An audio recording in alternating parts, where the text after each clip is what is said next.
Hey, it's Dr. Amanda with Straightsmile Solutions, straightsmilesolutions.com. Let's talk a little bit more about sleep or anterior repositioning splints or devices, and if they cause damage to TMJ, they can cause TMD, and if they can cause weird orthodontic relapse, shifty issues that can't be fixed. I have a lot to say about this because I've been seeing a lot more of this lately. I see these patients coming in with weird bites, and the chief complaint is like, my bite is shifting, and then we find out they're wearing some type of splint, or they have worn type of splint, or they're wearing some type of jaw advancement device for sleep apnea that some dentist just gave them. And y'all, if you guys are prescribing this stuff and you're not explaining how it can damage the joint and how it can cause orthodontic shifting, canting, and relapse that might not be fixable, you might be liable. And I did do a little due diligence on this conversation, and the FDA, or the Food and Drug Administration, has issued alerts about some certain jaw remodeling devices used for sleep apnea or TMD, noticing serious additional long-term complications in the joints, as well with the bite and the lack of safety. So keep that in mind, because I think this stuff is going to start blowing up for some of you guys, in not a good way.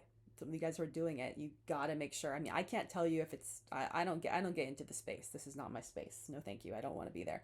My goal is to fix sleep issues in the little kids before they even develop. I see a little narrow palate. I see a small jaw. Let's just fix the jaw. Let's just grow the jaw to the right size to their face. Then we hopefully won't have issues later. That is my goal. That's the only part that I get involved in. So let's talk about some of these repositioning devices. I kind of went over this in some previous videos that I posted today. I'm kind of getting caught up after the holidays, so you're going to see a big video dump coming on. You've got your MADs, or mandibular advancement devices. These can cause TMD for sure. Jaw soreness, joint tenderness. You got to remember that the ligaments, you got, condyle, and you have, your fossa, and then you have these stretchy ligaments. When you take a CBCT, you can't see the ligaments. You'd have to get an MRI for that. So you don't know if there's been inflammation or damage to this. You only know if there's been damage to this, to the housing, right? So keep that in mind. I can say from not personal experience, but family experience.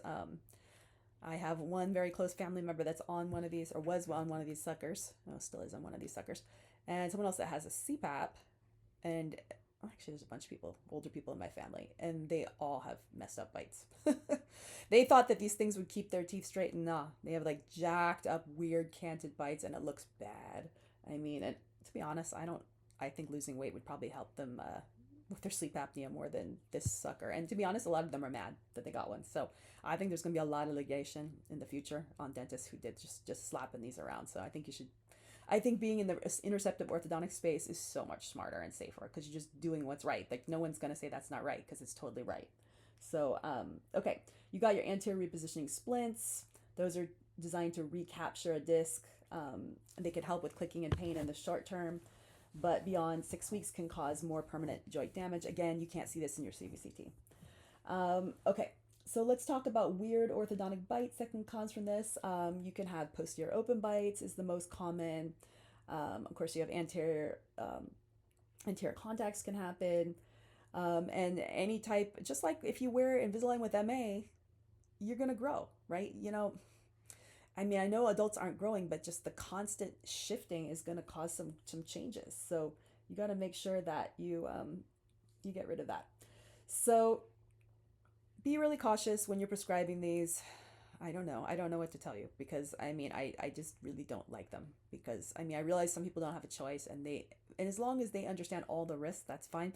But a lot of times they might know there's bite changes, but they might not know that there's going to be joint issues that might cause them severe pain in the future and might need surgery. So I really think that you need to make sure you let all your patients know before you deliver one of these guys. All right, thanks so much.